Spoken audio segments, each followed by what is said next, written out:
தாவேகாவோ திரு விஜயோ இவர்கள் நினைத்தது போல அண்டர்ஸ்டிமேட் பண்ணக்கூடிய இடத்துல இல்ல. அவர் ஃபுல்லா இவங்க அப்புறம் எஸ்டிமேட் பண்ணிட்டாரு. ஹி இஸ் பொலிட்டிக்கலி ஸ்மார்ட்டா மூவ் பண்ணிட்டு இருக்காங்க.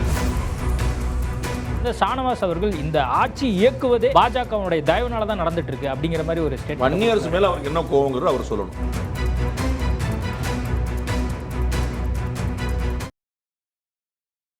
Periyar Maniammai Institute of Science and Technology, Tanjavur. We are the future. உங்கள் சத்யாவில் இப்பொழுது ஆடி அதிரடி தள்ளுபடி. சாப்பிட்டு பாருங்க, டேஸ்ட் சும்மா கெத்தா இருக்கும். Daily double roasted rava, the perfect rava. IBC Tamil நேயர்களுக்கு வணக்கம். இன்றைய சிறப்பு நேர்காணலில் நம்மோடு இணைந்திருக்கிறார் மூத்த பத்திரிகையாளர் ரங்கராஜ் பாண்டே அவர்கள். வணக்கம் சார். தாவேகா ஆட்சி அமைஞ்சு கிட்டத்தட்ட ஆல்மோஸ்ட் ஒரு 3 மாதம் ஆக போகுது. இன்னும் ஒரு 10 நாள் தான் இருக்குது. தாவேகாவில் இருக்கக்கூடிய கூட்டணி கட்சிகள் கூட கடுமையாக விமர்சனங்கள் வைக்கிறாங்க. இதை நீங்கள் எப்படி பார்க்குறீங்க? முதல்ல இன்றைக்கி கூட காலையில் வேளாண் துறை அமைச்சர் திருப்பதி போய் அந்த அரசு ஆவணங்களை பூஜை பண்ணிட்டு வந்தார். அதற்கு கம்யூனிஸ்ட் கட்சிகள் கடுமையான கண்டனத்தை கொடுத்துருக்குறாங்க. கம்யூனிஸ்ட் கட்சிகள் இரட்டை நிலைப்பாடு இருக்கிறதுக்கு பேர் போனவங்க, புதுசு கிடையாது. அவங்க எப்பயுமே கேரளாவில் காங்கிரஸ் கட்சியை எதிர்ப்பாங்க, டெல்லியில் காங்கிரஸ் கட்சியை ஆதரிப்பாங்க. அது கேட்டால் அது 6 மணிக்கு மேலே, இது 6 மணிக்கு பிறகு அப்படின்னு சொல்லுவாங்க. அதை நம்ம கண்கூட பார்த்துருக்குறோம். அந்த மாதிரி ரெட்டை நிலைப்பாடுங்கிறது புதுசு கிடையாது. அதே தான் இங்கேயுமே திரு ராம ரவிக்குமார் இந்து மத செயற்பாட்டாளர் ரொம்ப தெளிவாக எக்ஸ்போஸ் பண்ணியிருக்கிறாரு. இதற்கு முன்னாடி திரு எம்ஆர்கே பன்னீர்செல்வம் உள்ளிட்ட பல முக்கியமான பிரமுகர்கள் இதே மாதிரியான பட்ஜெட் ஆவணங்கள் உட்பட பல விஷயங்களை நேரடியாக கலைஞருடைய சமாதியில் வச்சுட்டு எடுத்துகிட்டு போன போது அவங்க யாருமே கேள்வி கேட்க ரெடியாக இல்லை. அதை எங்கே சமாதியில் போய் வச்சுட்டு போகிறீங்க, என்னங்க இது கணக்குன்னு யாருமே கேட்கல. கோயிலில் போய் ஒருத்தர் வச்சுட்டு வந்தாருனோடனே அது ஒரு விஷயம் விமர்சனமாக பார்க்குறேன். அவங்களுக்கு பிரச்சனை தாவேகா இல்லை, அவங்களுக்கு பிரச்சனை இந்து மதம். ஸோ எந்த சந்தர்ப்பத்திலும் இந்து மதத்துக்கு ஆதரவான ஒரு நல்லபடியான ஒரு விஷயம் வெளியே வந்துடக்கூடாது. அதை ஏதாவது ஒன்று பண்ணி பஞ்சாயத்து கூட்டிகிட்டே இருக்கணும். 4 பேருக்கு மனசுக்குள்ளே ஒரு பயத்தை கிளப்பி விட்டுறணும். தைரியமாக கோயிலுக்கு போகக்கூடாது, கோயிலுக்கு பயந்து போகணும். டாஸ்மாக்கு தைரியமாக போகணும், கோயிலுக்கு பயந்துருப்போம். இதுதான் அவர்களுடைய நோக்கம், வேற ஒன்று. அதுதான் வெளிப்படுத்திருக்கிறாங்க. நீங்கள் கோயிலுக்கு போனது நியாயமற்றது, அரசமைப்புக்கு எதிரானது அப்படின்னு சொன்னால், சமாதிக்கு போனது எந்த அரசமைப்புக்கு ஆதரவானதுங்கிறத திரு சு வெங்கடேசன் உள்ளிட்ட திரு வீரபாண்டியன் உள்ளிட்ட அத்தனை பெருமக்கள் சொல்லணும். அவங்கள பொறுத்த வரைக்கும் அரசு ஆவணங்களை அங்கே எடுத்துகிட்டு போனது தான் மிகப்பெரிய ஒரு பிரச்சனையாக பார்க்குறாங்க. மதம் அவங்க நீங்கள் சொன்ன மாதிரி அவங்க பிலீவ் பண்ணுறது இல்லை, அது மட்டும் இல்லாமல் அவங்க ரெட்டை நிலைப்பாடு வச்சுருக்காங்க அப்படிங்கிற கருத்துக்களை முன்வைக்கிறீங்க. அதுதான் உண்மையான காரணமாக இல்லை அரசு ஆவணங்களை ஏன் அங்கெல்லாம் வச்சு பூஜை பண்ணணும் அப்படிங்கிறத அவங்க நோக்கமாக இருக்கு? நான் தான் சொன்னேன், அப்போ சமாதியில் வச்சது என்னது? அது இன்னொரு இடம் இல்லையா, அரசு ஆவணம் இல்லையா? அங்கே பட்ஜெட் சமாதியில் வைக்கும்போது அரசு ஆவணமாக இருக்காது, காகிதமாக இருக்கும். இல்லை, இது முன்னாள் முதலமைச்சரா அவர் மீது இருக்கக்கூடிய ஒரு பற்றின் அடிப்படையில் பண்றாங்க. உங்களுடைய ரூம் வாசல்ல வச்சு நீங்க வச்சுக்கோங்க. அது வெளியே எப்படி போகலாம் டாக்குமெண்ட், உங்க ரூமுக்குள்ள வச்சுக்கோங்க. ரூமுக்குள்ள கருணாநிதி படம் வச்சுக்கோங்க. அங்க நீங்க ஒரு படத்து மேல வச்சு எடுத்துக்கோங்க. ரைட்டு. முன்னாள் முதலமைச்சர் மீது நம்பிக்கை வைப்பதற்கு இந்நாள் அமைச்சருக்கு உரிமை இருக்கிறது. இந்த நாட்டை, இந்த உலகத்தை காப்பாற்றக்கூடிய கடவுள் மீது ஒரு அமைச்சருக்கு நம்பிக்கை வைக்கக்கூடாதா? உங்களுக்கு உங்களுடைய நம்பிக்கை, எனக்கு என்னுடைய நம்பிக்கை. என்னுடைய நம்பிக்கை நீங்கள் எப்படி விமர்சிக்க முடியும்? என்னுடைய தனிப்பட்ட உரிமை இல்லையா? நீங்கள் எப்படி திரு கலைஞருடைய சமாதி மேலே எப்படி நம்பிக்கை வைக்கிறீங்க? கலைஞர் நீங்கள் முதல்ல பௌத்தறிவில் சமாதி சேருமான்னு சொல்லணும்ல. அண்ணன் சுப்பிரமணியனோ வெங்கடேசனோ சொல்லணும்ல. பௌத்தறிவு பட்டியலில் வருமா, அதெல்லாம் சமாதியை போய் கும்புறதெல்லாம் வருமா அப்படிங்கிறத சொல்லணும்ல. அப்போ கோயிலில் போய் கும்புறது என்னுடைய உரிமை, சமாதியில் போய் வச்சது அவருடைய உரிமை.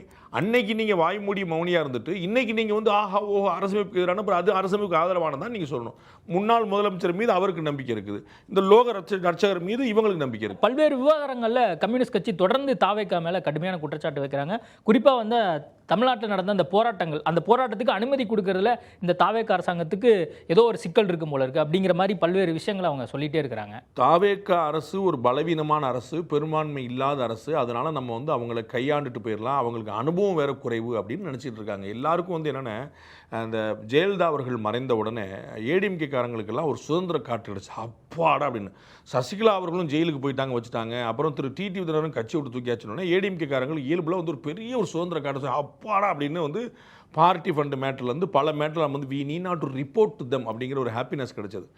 அதை மாதிரி டிஎம்கேவோட கூட்டணிலேருந்து வெளியே வந்துட்டோன்னே இந்த கூட்டணி கட்சிகளுக்கு பூரா 2017 கிட்டத்தட்ட 9 வருஷம் கூட வந்திருக்காங்களா, அப்பாடா நம்ம டிஎம்கே கண்ட்ரோல் இல்லைன்னொடனே ஒரு சுதந்திர காற்றை சுவாசிக்கிறாங்க. அப்போ டக்கு என்னது இந்திரா காந்தி சுத்துப்பிட்டாங்களா, என்னது எம்ஜிஆர் சுத்துப்பிட்டாருன்னு டக்குன்னு ஷாக் ஆகிறாங்க. வேறு ஒன்றும் இல்லை. நேற்றுக்கு முந்தானத்து வரைக்கும் அவங்களாம் எதுவுமே பேச மாட்டாங்க, எதுவுமே நாங்கள் எங்களுக்கு வேறு வழி இல்லைங்கம்பாங்க, தோழமை சுற்றுவோம்பாங்க.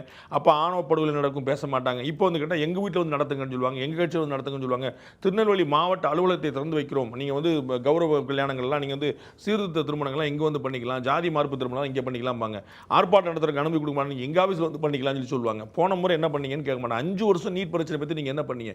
இதே இடதுசாரி இயக்கங்கள் திமுக வந்து வாக்குறுதி கொடுத்தது, எங்களுக்கு வந்து நீட்டை எதிர்க்கக்கூடிய, நீட்டை ரத்து செய்யக்கூடிய ரகசியம் தெரியும்னு துணை முதலமைச்சர் சொன்னார். 5 வருஷமா உங்களுக்கு ஏங்க ரகசியம் தெரியலன்னு ஒரு ஆர்ப்பாட்டம் கட்சிக்குள்ளேயே பண்ணியிருப்பாங்களா? கட்சி ஆஃபீஸ்க்குள்ளேயே பண்ணியிருப்பாங்களா? அன்னைக்கெல்லாம் ஒன்றுமே கிடையாது. தாவேக்கா அரசு வந்தோடனே நீட் எதிர்ப்பு வந்துருதா? அப்போ 5 வருஷம் நீட் எதிர்ப்பு எங்கே போச்சு? அப்போ அவர்களுக்கு திமுக இருக்கும்போது நமக்கு வந்து அப்படியே பம்மி இருப்போம், நீங்கள் சுதந்திர காட்ட அவர் அண்டர் எஸ்டிமேட் பண்ணுறாங்க தாவேக்காவை. ஆனால் இவங்களுக்கு இன்னைக்கு தெரிஞ்சிருக்கும், தாவேக்காவோ திரு விஜயோ இவர்கள் நினைத்தது போல் அண்டர் எஸ்டிமேட் பண்ணக்கூடிய இடத்துல இல்லை. அவர் ஃபுல்லாக இவங்களை அப்புறம் எஸ்டிமேட் பண்ணிட்டாரு. அதில் என்ன கணக்கு என்ன செய்யும், இப்படி பண்ண செய்யணும் அவருக்கு திரும்ப தெளிவாக தெரிஞ்சிருச்சு. அதுக்கான வேலையை நகர்த்திக்கிட்டே போகிறாரு. ஹி இஸ் பொலிட்டிக்கலி ஸ்மார்ட்டாக மூவ் பண்ணிட்டு இருக்காரு. பே சண்முகம் ஒரு நிகழ்ச்சியில் பேசும்போது சொல்றாரு, எதுக்கு இவர் கர்நாடகா போறாரு, அங்கே கர்நாடகா போறனால தண்ணியை இவரால் கொண்டு வந்துட முடியுமா அப்படிங்கிற கேள்விகளை அவங்களுக்கு. அவருடைய கட்சி ஆட்சி நடத்தின போது கேரளாவில் பினராயி விஜயன் நடத்தின பல நிகழ்ச்சிக்கு தமிழக முதலமைச்சராக இருந்த இவருடைய கூட்டணி கட்சியாக இருந்த திரு ஸ்டாலின் அவர் போயிருக்கிறார். வைக்கமுக்கான 100ஆண்டு விழா, வேறு இன்னும் கம்யூனிஸ்ட் கட்சிகளுக்கான ஒரு பாராட்டு விழான்னு போயிட்டு ஒரு 3 தடையாவது வந்து கேரளாவுக்கு போனார். போய் முல்லை பெரியார் பிரச்சனை தீர்த்துட்டு வந்தாரா? இவர் போனால் முல்லை பெரியார் பிரச்சனை தீர்த்து நமக்கும் கேரளாவுக்கும் முல்லை பெரியார் பிரச்சனை இல்லையா? தகராறு முடிஞ்சிருச்சா? கேரளா வந்து நம்முடைய உச்சநீதிமன்ற தீர்ப்பை ஏற்றுருச்சா? நம்முடைய உரிமையை ஏற்றுருச்சா? இங்கேருந்து எதுக்கு போனார்? என்னைக்காவது கேட்டாரா? ஏங்க அங்கே போகிறீங்க, ஏங்க பினராயி விஜயன் கூட சேர்றீங்க அப்படின்னு? அன்னைக்கு மேத்தும் பாய் இந்தோச்சினா பாய் சொல்லிட்டு இருந்தீங்க, மலையாளத்தில் பேசினார் முதலமைச்சர், எல்லாம் ஹாப்பியாக இருந்துகிட்டு இருந்தீங்க. அப்போ முல்லை பெரியார் தகராறு தமிழ்நாட்டுக்கும் கேரளாவுக்கும் இருக்குது, கூட்டணி கட்சியாக இருக்கிறீங்க, நீங்கள் போகக்கூடாதுன்னு சொல்லியிருக்க வேண்டியதானே?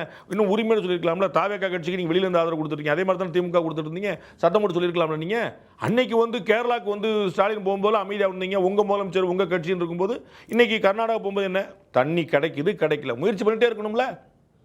முயற்சி பண்ணிட்டே தான் இருக்கிறாரு. அப்போ முயற்சி பண்ணாருங்கிறதுக்கு ஆறுதல் அடைக்கலாம். எதுக்கு போற, எதுக்கு திரும்புற, எதுக்கு உட்கார்ற, எதையோ பண்ணி தண்ணியை கொண்டாங்க, அவ்வளோதானே. அப்போ ஏன் பேசக்கூடாது என்ன கணக்கு இருக்குது? இதே வந்து கேரளா கண்டு சொல்லியிருப்பா பேசிடுவோம். கேரளா வந்து முதலமைச்சர் ஒரு நாள் சொல்லியிருப்பாங்களா? முல்லை பெரியார் பிரச்சனையில் கேரளாவோட ஒட்டும் உறவும் இல்லை, கேரளா அரசை நம்ப முடியாது ஒரு நாள் சொல்ல சொல்லுங்க. இன்னைக்கு காங்கிரஸ் கவர்மெண்ட் இருக்கு, இப்பயாவது சொல்ல சொல்லுங்க. அன்னைக்கு கம்யூனிஸ்ட் கவர்மெண்ட் இருந்துச்சு, பினராயி விஜயன் தர்ம சங்கடம் இருக்கும். இன்னைக்கு சொல்ல சொல்லுங்க, கேரளாவுக்கு முல்லை பெரியார் அணையில் உரிமை இல்லை, தமிழ்நாட்டுக்கு தான் முழு உரிமை இருக்கிறது, கேரளாவுக்கு தகுதியே கிடையாது பேச சொல்லுங்க. இன்னைக்கு பேச சொல்லுங்க. அப்போ இவர்கள் என்ன வேடம் போட்டுட்டு இருக்காங்கன்னு மற்றவங்களை கேட்டுட்டு இருக்காங்க. திரு விஜய் அவர்கள் வந்து காங்கிரஸ் கட்சியாக இருந்தாலும் பேசணும்னு நினைச்சார். என்ன தப்பு? தண்ணி கொண்டு வரணும். அது பேசினாலும் சரி, வழக்கு போட்டாலும் சரி, ட்ரிபியூனலில் சண்டை போட்டாலும் எப்படியோ தண்ணி வரணும். நமக்கு அவ்வளோதான் நோக்கம் வந்து தெளிவானது. வழிமுறை வந்து ஆளுக்கு மாறுபடும். கம்யூனிஸ்ட் கட்சியை பொறுத்த வரைக்கும் இந்த மாதிரி விமர்சனங்கள் வைக்கிறாங்க. விடுதலை சிறுத்தைகள் கட்சியை சேர்ந்த ஷானவாஸ் அவர்கள் இந்த ஆட்சி இயக்குவதே பாஜகவுடைய தயவுனால தான் நடந்துட்டு இருக்கு அப்படிங்கிற மாதிரி ஒரு ஸ்டேட்மெண்ட். வன்னியரசு மேல அவருக்கு என்ன கோவங்கிறது அவர் சொல்லணும். தன்னை போலவே ஒரு துணை பொதுச்செயலாளர் இருந்தவர். போன முறை நம்ம எம்எல்ஏ தான் கடைசி வரைக்கும் இருந்தோம், 5 வருஷம் இருந்தோம், ஆட்சியில் இருந்துட்டோம். ஆனால் எம்எல்ஏ தான் இருந்தோம். இந்த முறை முதல் முறை எம்எல்ஏ இருக்கிறாரு. போன முறை நம்ம மாதிரி இந்த முறை நமக்கு சீட்டே கொடுக்கல. அவர் முதல் முறை எம்எல்ஏ, முதல் முறை மந்திரி ஆகிட்டாரு. பாஜகவுடைய ஆதரவுல, பாஜகவுடைய தயவுல வன்னியரசு மந்திரியா இருக்கிறார்னு திரு ஆளு ஷானவாஸ் சொல்றாரான்னு நீங்க கேட்கணும். தாவேக்கா அரசாங்கம் தானே அவர் சொல்றாரு. வன்னியரசு எந்த அரசாங்கங்க? விடுதலை சிறுத்தைகள் தனி அரசாங்கம் நடத்துதா? தனி ராஜாங்கமா? விடுதலை சிறுத்தைகள் கட்சியுடைய வன்னியரசு அவர்கள் எந்த கட்சி, எந்த ஆட்சியில் அமைச்சர்கள் இருக்கிறாரு? எந்த ஆட்சியில் அமைச்சர் இருக்காரு? தாவேக்கா அரசாங்கம். அப்புறம் தாவேக்கா அரசாங்கம் தான் அங்கே இருக்குது, அதுல தான் இருக்காரு.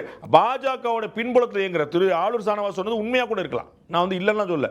ஏன்னா திரு விடுதலை சிறுத்தைகள் கட்சியோட தலைவர் திரு திருமாவளவன் அவர்களே பாஜக பெற்றெடுத்த பிள்ளைகள் தான் சீமானும் விஜயன் சொல்லியிருக்காரு. அப்போ அதில் எதுக்கு ஆட்சிக்கு போனாரு, எதுக்கு ஆதரவு கொடுத்தாரு? பாஜகவோட அப்போ வந்து தாவேக்கா கூட்டணி இருக்குங்கிறத விட விடுதலை சிறுத்தை தான் கூட்டணி இருக்கு. ஏன் அதை நம்பலாம்? நம்ம இருந்தாலும் இருக்கும், விடுதலை சிறுத்தைகளுக்கும் பாஜக கூட்டணி தான் நம்பலாம். ஏன் 2001 யார் கூட்டணி தான் கேளுங்க.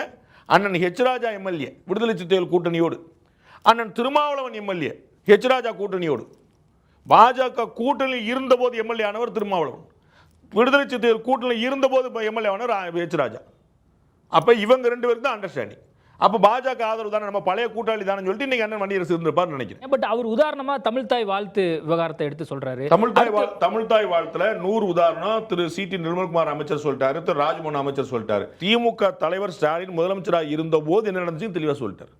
கவர்னர் கலந்து கொண்ட நிகழ்ச்சியில, ராஜ்பவன் நடந்த நிகழ்ச்சியில எல்லாத்துலயுமே அப்படிதான் பாடப்பட்டங்கிற ப்ரூஃப் பண்ண சொல்லியிருக்காரு. 2 பல்கலைக்கழகங்கள் இதற்கு முன்னாடி நடந்திருக்குங்கிற ப்ரூஃப் பண்ணி கேட்டார். வேற என்ன செய்ய சொல்றீங்க?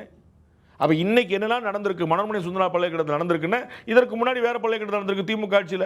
அவங்க ப்ரூஃப் போட சொல்லி அனுப்பிடுறாங்க. என்ன செய்ய போறீங்க? அப்போ நீங்கள் செஞ்சால் வந்து மண் குடம், மாமியார் உடைச்சா பொன் குடமா? என்ன கணக்கு? விடுதலை சிறுத்தைகள் கட்சியினுடைய நிலைப்பாடை நம்ம எப்படி புரிந்து கொள்வது? இந்த எல்லா கூட்டணி கட்சிகளும் ஒரே நிலைப்பாடு தான் சார் இருக்கு. If I am not wrong, IUML தவிர. IUML வந்து ஆமாங்க ஒரு முடிவு எடுத்தாச்சுங்க, நமக்கு வந்து கௌரவம் கொடுத்துட்டாங்க, 2 MLA ஒரே ஒரு மந்திரி கொடுத்துட்டாங்க, ஸோ நம்ம வந்து இணக்கமாக இருப்போங்கிற இடத்துக்கு வந்திருக்கிறாங்க. ஆனால் இந்த 3 கட்சிகளும் என்ன நினைக்கிறாங்கன்னா, நமக்கு முடிஞ்ச அளவுக்கு நம்ம வந்து அவங்கள வந்து மிரட்டி நம்ம வந்து உருட்டி நம்ம வந்து அனுபவத்தை காட்டி நம்முடைய பழைய திறமைகளை காட்டி திமுகவுடைய நட்பை காராட்டி நம்ம வந்து இந்த பக்கம் இந்த பூனைக்கும் காவல், பாலுக்கும் காவல், பூனைக்கும் தோழன் அப்படிங்கிற மாதிரி இந்த பக்கம் திமுகவோட உறவு. நல்லகண்ணையாவுடைய ஃபோட்டோ திறக்கிறதுக்கு நீங்கள் முதலமைச்சரை கூப்பிட மாட்டீங்க, வேறு அமைச்சர் பெருமக்களை கூப்பிட மாட்டீங்க, எதிர்க்கட்சி தலைவர் கூடுவீங்க. ஸோ நாங்கள் நல்ல நட்பில் தான் இருக்கோம் அப்படின்னு சொல்லி காட்டுக்கிடுவீங்க. கூட்டம் போட்டு நாங்கள் திமுகவோட எங்களுக்கு கொள்கை போராட்டம் தொடரும், பாஜகவை நாங்கள் உரிமையாக நாங்கள் எதிர்க்கிறோம், அதில் ஒற்றுமையாக இருக்கும்னு சொல்லுவீங்க. இந்த பக்கம் நாங்கள் தாவேகா கூட்டணியில் இருக்கோம்னு சொல்லுவீங்க. Issue based support, issue based ஆதரவு, அது வந்து நடுநிலையாளர்கள் வெளியில் இருக்கவும் சொல்ல வேண்டியது.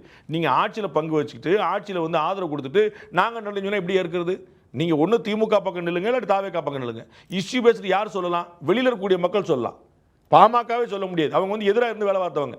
ஆனால் பொதுமக்கள் சொல்லலாம், ஜேர்னலிஸ்டுகள் சொல்லலாம், நாங்கள் வந்து இஷ்யூ பேஸ்டு ஆதரவு கொடுக்குறோம், ரொம்ப நியாயமானது. நீங்கள் கூட்டணியில் இருந்துக்கிட்டு கூட இருந்துக்கிட்டு ஆட்சியில் பங்கு வச்சுட்டு ஆட்சிக்கு ஆதரவு கொடுத்துக்கிட்டு நாங்கள் நடுநிலை வைக்கிறோன்னா அது ஓகே. நாளைக்கு நமக்கு திமுக தேவைப்படலாம். அந்த இவர்களோட எல்லோரும் காமனாக என்ன நினச்சிட்டு இருந்தாங்க சார், விஜய்க்கு அனுபவம் கிடையாது, தாவேகா புது கட்சி, எவ்வளோ நாள் தாங்கும் தெரியாது, திரு ஸ்டாலின் வேறு 5 மாதம் தாங்காது 6 மாதம் தாங்கன்னு சொல்லிட்டு இருக்காரு, செஞ்சாலும் செஞ்சுருவாங்க அப்படின்னு நினச்சிக்கிட்டு நம்ம வந்து அப்போ அந்த பக்கம் நம்ம வந்து ஓவராக பண்ணிட்டோம்னா நீங்கள்லாம் என்ன வார்த்தை வந்தீங்க? கூட்டணி என்ன அந்த பக்கம் திமுக சைடில் என்ன பேசிட்டாங்க? கூட்டணி கட்சியில் தான் நமக்கு துரோகம் செஞ்சுட்டாங்க, இவங்கெல்லாம் நம்ம கூட இருந்தாங்க, எந்திரிச்சு வெளியே போயிட்டாங்க, நாம் தனித்து நின்று வளர்றதுக்கான வழியில் பார்க்கணும். அவங்க எல்லா இடத்துலையும் பேச ஆரம்பிச்சாங்க, கட்சியில் ஓப்பனாக பேச ஆரம்பிச்சாங்க. அப்போ நாளைக்கு நமக்கு துண்டு போடலாம் எங்கே கிடைக்கிறது? திமுக தயவோ அதிமுக தயவோ இல்லாமல், கூட்டணி கட்சி இல்லாமல், விடுதலை சிறுத்தைகளாலோ 2 கம்யூனிஸ்ட் கட்சிகளாலே ஒரு MLA சீட்டு பெற முடியுமான்னு பார்க்கணும். ஒரு MLA சீட் வித்தவுட் அலையன்ஸ் எந்த ஊர்லையாவது வந்தாங்கன்னு நம்ம சொல்லலாம்.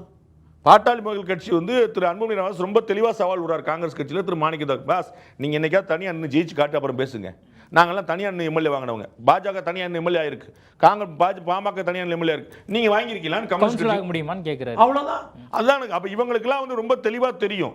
அதனால வந்து அவங்க வந்து அவர் அண்டர்ஸ்டாண்ட் பண்ணிட்டு இருக்காங்க. அவங்க வந்து போலாம், தாவேகா ரொம்ப ஸ்மார்ட்டா இருக்கு, இவங்களும் ஸ்மார்ட்டா நினைச்சு ப்ளே பண்ணிட்டு இருக்காங்க. IUML சொன்னீங்க, அதே மாதிரி வைகோ அவர்கள் நான் கேடயமா இருப்பேன் அப்படின்னு சொல்லி சொன்னார். நீங்க சொன்ன பல்வேறு வார்த்தைகளை கூட வைகோ அவர்கள் பயன்படுத்தினார். ஏன் இவ்வளவு கடுமையான விமர்சனங்கள்? இதுவே திமுக இருந்தபோது இது மாதிரிலாம் விமர்சனங்கள் வந்ததா?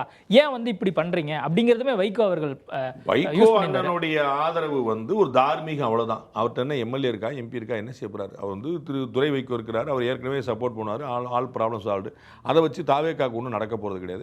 தமிழ்நாட்டில் அவருக்கு எந்த MLAயும் கிடையாது. அவர் வந்து ரொம்ப இப்படி நான் 2 MLA ராஜினாமா பண்ண சொல்லி மாட்டேன்னு சொல்லிட்டாங்கன்னு வெறுங்கையோடு வந்து நிற்கிறேன்னு சொல்லி சொல்லிட்டார். அதனால் அண்ணன் வந்து கலைஞர் தன்னை எப்பயுமே சொல்லிக்கிடுவார், என்னை எல்லாரும் பாராட்டுவாங்க, நான் ஆதரித்தாலும் எதிர்த்தாலும் ரொம்ப உடும்புப்பிடியாக உறுதியாக இருப்பேன்னு. அது கலைஞருக்கு பொருந்துமோ இல்லையோ திரு வைகோக்கு ரொம்ப பொருந்தும். அவர் ஆதரித்தா கட்டி பிடிச்சி மேலே பாஞ்சு உருண்டு ஆதரிப்பார், எதிர்த்தாலும் அதே மாதிரி கட்டி பிடிச்சி மேலே பாஞ்சு உருண்டு எதிர்ப்பார். அப்போ அந்த கணக்கு தான். நீங்கள் வந்து திமுகவில் இதே ஸ்டாலின் அவர்களுக்கு எவ்வளோ ஆதரவாக எவ்வளோ பெரிய விஷயங்களெல்லாம் பேசி நான் கடைசி மூச்சு வரைக்கும் இங்கே தான் இருப்பேன்னு சொல்லி சொன்னார். இப்போ மாற்றிட்டார். அதனால் வந்து அது எல்லாருமே செய்யக்கூடிய விஷயத்தை தான் அவரும் செய்கிறார். மற்றவங்களாம் MLA வச்சிருக்கிறாங்க, அண்ணன் வைகோட்டை இல்லை. ஓகே சார், நிறைய விஷயங்கள் குறித்து பேசியிருக்கோம். நேர்காணல் கொடுத்ததுக்கு மிக்க நன்றி. Periyar Maniammai Institute of Science and Technology, Tanjavur. We are the future. உங்கள் சத்யாவில் இப்பொழுது ஆடி அதிரடி தள்ளுபடி. சாப்பிட்டு பாருங்க, டேஸ்ட் சும்மா கெத்தா இருக்கும். Daily double roasted rava, the perfect rava.